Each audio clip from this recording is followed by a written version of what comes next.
Alright. Here we are. June 12th still. Figured I'd give you a little more in-depth explanation of what's going on in a couple of gear observations here. We're at about 10,000 feet again. Last night was crazy. There was no snow at all up here, just tiny patches at that campsite when I put down my tent. And at about 5:30 p.m. and then it just rolled in. Half an hour later, huge thunder and lightning. I mean, bright. We were at about 11,100 feet there, and yeah, we were in it. It was crazy how weather can change so quickly. I saw the weather report a few days ago before I left Kennedy Meadows, and it just mentioned possible chance of rain. And yeah, definitely saw that chance.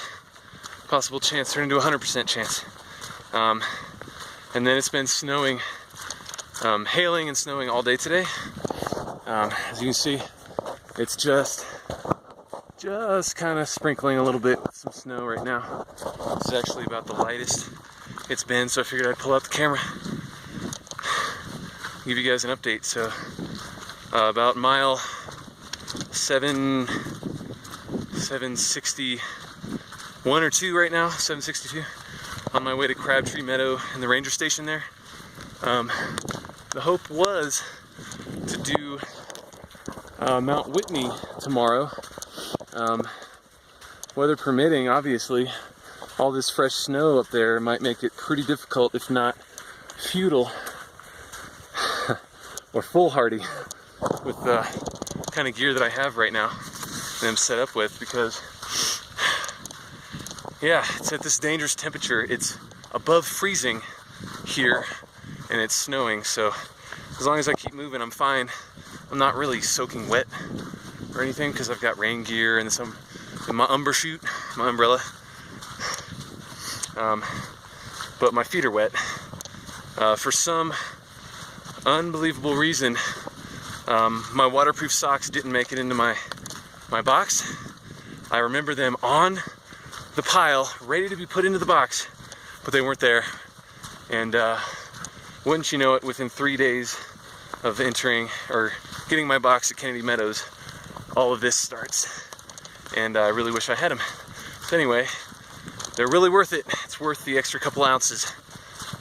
Keep your feet warm, dry, and happy, because this stuff, it's just a soggy mess.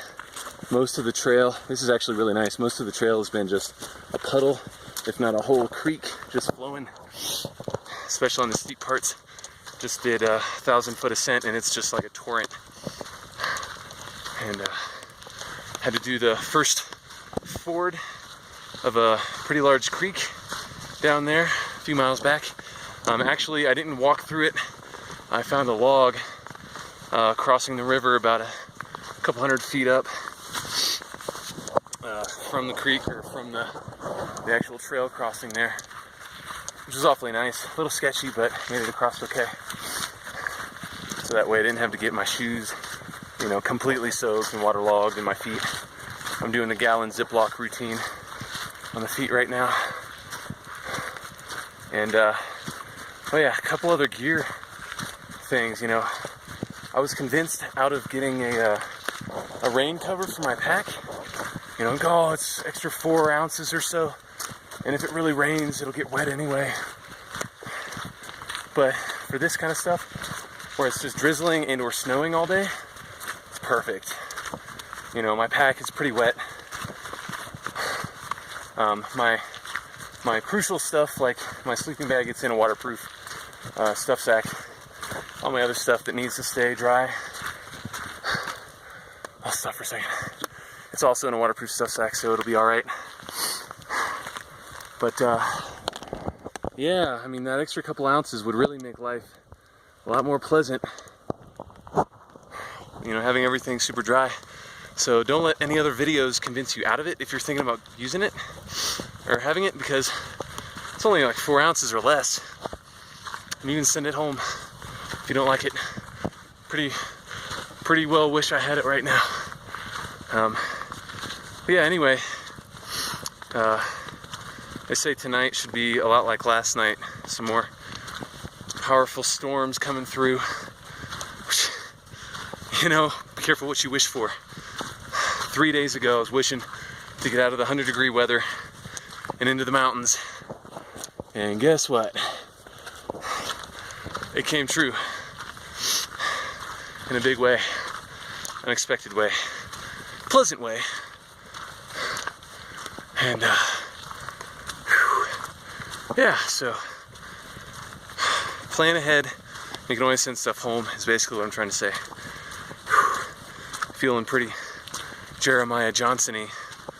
Old Robert Redford movie. If you haven't seen it, definitely check it out. It's worth it. All right. Well, hopefully, see you up on Whitney.